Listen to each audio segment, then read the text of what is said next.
नमस्कार दोस्तों, मैं लखन सर हिंदी ज्ञान गंगा यूट्यूब चैनल में आपका स्वागत करता हूं। आज हम एक नए टॉपिक के साथ अध्ययन करेंगे। उसका नाम है छंद। आइए देखते हैं छंद की पहले परिभाषा देखते हैं। काव्य शास्त्र के नियमानुसार जिस कविता या काव्य में मात्रा, गण, यति, लय आदि का विचार करके शब्द योजना की जाती है उसे छंद कहते हैं। छंद के प्रकार देख लेते हैं। छंद दो प्रकार के होते हैं। पहला होता है मात्रिक छंद, दूसरा वर्णिक छंद। मात्रिक छंद जिन काव्य रचना में मात्राओं के आधार पर गणना की जाती है उन्हें मात्रिक छंद कहते हैं। ये तीन प्रकार के होते हैं। देखिए, अभी हमने परिभाषा देखी। परिभाषा में कुछ शब्द आए होते जैसे मात्रा। तो छंद में जो मात्रा रहती है लघु और गुरु, उसको मात्रा कहते हैं। गण, गण का मतलब रहता है एक जो पंक्ति रहती है उसमें जो दो भाग रहते हैं, आगे हम उदाहरण में देखिए तो उसको गण कहते हैं। यति, यति मतलब रुकना। लय, किस लय के साथ हम उसको पढ़ रहे हैं वो लय कहलाती है। तो छंद दो प्रकार के होते हैं, मात्रिक छंद और वर्णिक छंद। मात्रिक छंद में देखिए नाम से पता चल रहा है जिन काव्य रचनाओं में मात्राओं की गणना की जाती है उन्हें मात्रिक छंद कहते हैं। यानी मात्राओं के आधार पर जो गणना करते हैं उन्हें मात्रिक छंद कहा जाता है। आगे देखिए, मात्रिक छंद भी तीन प्रकार के होते हैं। पहले सममात्रिक छंद। तो जिन छंदों के प्रत्येक चरण में समान मात्राएं रहती हैं वह सममात्रिक छंद कहलाता है।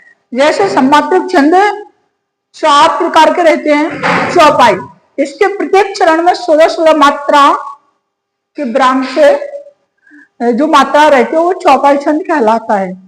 रोला, जिस छंद में 11-13 के विराम से टोटल 24 मात्राएं रहती हैं वो रोला छंद कहलाता है। गीतिका, जिस छंद में 14-12 के विराम से टोटल 26 मात्राएं होती हैं वह गीतिका छंद कहलाता है। हरि गीतिका, जिस छंद में 16 और 12 के विराम से कुल 28 मात्राएं होती हैं वह हरि गीतिका छंद कहलाता है। इसके उदाहरण, सभी को उदाहरण हम आगे देखेंगे, इसी में देखेंगे, इसी वीडियो में देखेंगे। अभी हम फिलहाल मात्राओं पर फोकस करते हैं। आगे देखिए, अर्ध सममात्रिक छंद, जिन छंदों के प्रत्येक चरण में आदि आदि समान मात्राएं होती हैं वह अर्ध सममात्रिक छंद कहलाता है। जैसे दोहा, पेपर में पूछा जाता है, ऐसे पूछ लिया जाएगा, जैसे बताइए कौन सा सममात्रिक छंद है। एक चौपाई दे देंगे और 3 इधर से दे देंगे, तो हमको चॉइस करना होता है कि कौन सा सममात्रिक छंद है। तो जब हमको पता होगा तब हम बता पाएंगे अच्छे से। तो इन चारों को याद करना है और ध्यान में रखना है ये सममात्रिक छंद हैं। कौन कौन से? चौपाई, रोला, गीतिका, हरि गीतिका। अगला देखिए, अर्ध सममात्रिक छंद, जिन छंदों के प्रत्येक चरण में आधी आधी समान मात्राएं रहती हैं वह अर्ध सममात्रिक छंद कहलाते हैं। पहला दोहा, दोहा जिस छंद के प्रत्येक चरण में 13-11 के विराम से कुल 24 मात्राएं होती हैं वह दोहा छंद कहलाता है। अगला है सोरठा, जिस छंद के 11-13 के विराम से कुल 24 मात्राएं होती हैं वह सोरठा छंद कहलाता है। अगला है वरवई, जिस छंद के 12 और 7 के विराम से कुल 19 मात्राएं होती है वो वरवई छंद कहलाता है। अगला है उल्लाला, जिस छंद के 15 और 13 के विराम से कुल 28 मात्रा होती है वह उल्लाला छंद कहलाता है। तो ये हमने जाना अर्ध सममात्रिक छंद। अगला देखिए, विषम मात्रिक छंद, जिन छंदों के प्रत्येक चरण में मात्राएं अलग अलग होती हैं वह विषम मात्रिक छंद कहलाता है। ये 2 प्रकार के होते हैं।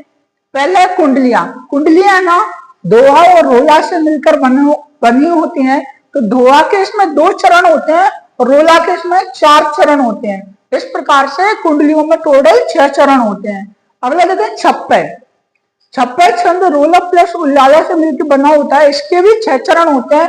रोला के 4 और उल्लाला के 2 चरण होते हैं।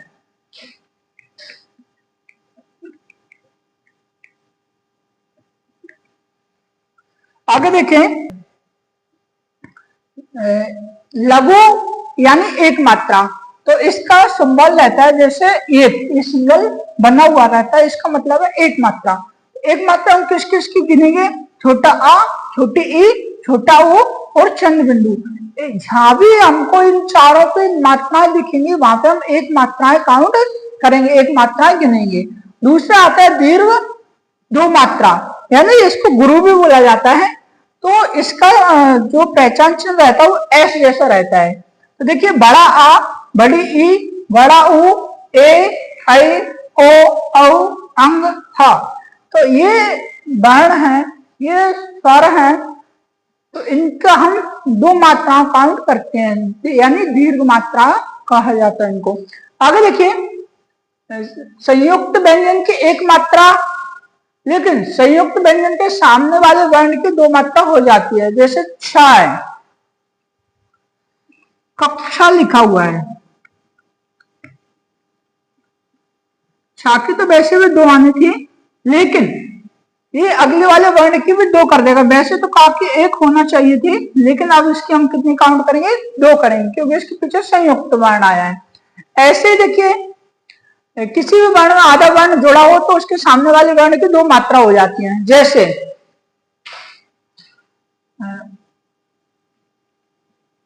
उपस्थित या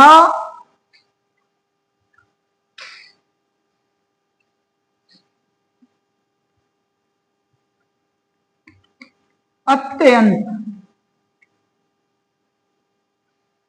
ये लिखा हुआ है।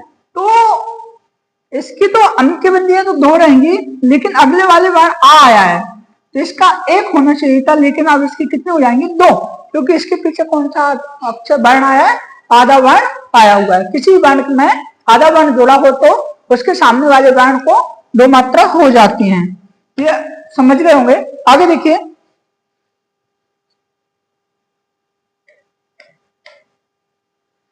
मात्रक छंदों के उदाहरण। चौपाई छंद, जिन छंदों के प्रत्येक चरण में 16-16 मात्रा हो तथा अंत में गुरु लघु ना हो वह चौपाई छंद कहलाता है। जैसे जय हनुमान ज्ञान गुण सागर, जय कपीसती लोक उजागर। परिभाषा देख ले, प्रत्येक चरण में 16-16 मात्राएं हो, अंत में गुरु लघु एक साथ ना हो। हम मात्रा गिनते हैं। जय छोटा आ है एक, याकी एक, हनुमान में एक, एक, दो, एक, दो, एक, एक, एक, दो, एक, एक। मात्रा गिनते हैं 1 2 3 4 5 6 7 8 9 10 11 12 13 14 15 16, यानी 16 मात्रा हो रही है। तो कौन से छंद कहलाएगा? चौपाई छंद। ऐसे इसके भी गिनेंगे, इसमें भी 16 निकलेंगे। 1 2 3 4 5 6 7 8 9 10 11 12 13 14 15 16। इस प्रकार इसमें भी कितनी मात्राएं हैं? 16 मात्राएं हैं। तो समझ गए होंगे जिसके प्रत्येक चरण में 16-16 मात्राएं होती हैं वो चौपाई छंद कहलाता है। आगे देखिए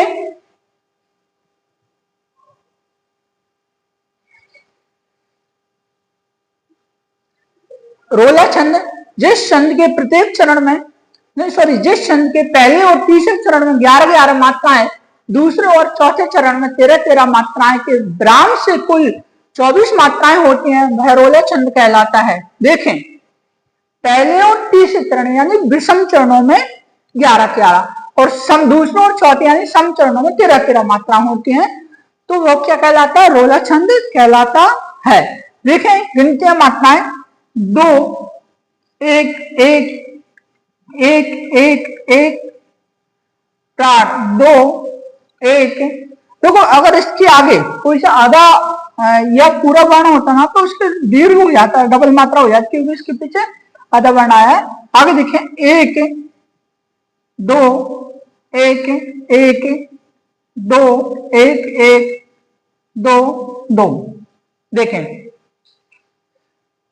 कॉमा लगा हुआ है, इससे पहले कितने होते हैं? 2 3 4 5 6 7 8 9 10 11 11 1 2 3 4 5 6 7 8 9 10 11 12 13। 11, 13, 11, 13 के ब्राह्म से टोटल कितनी मात्राएं हो गई?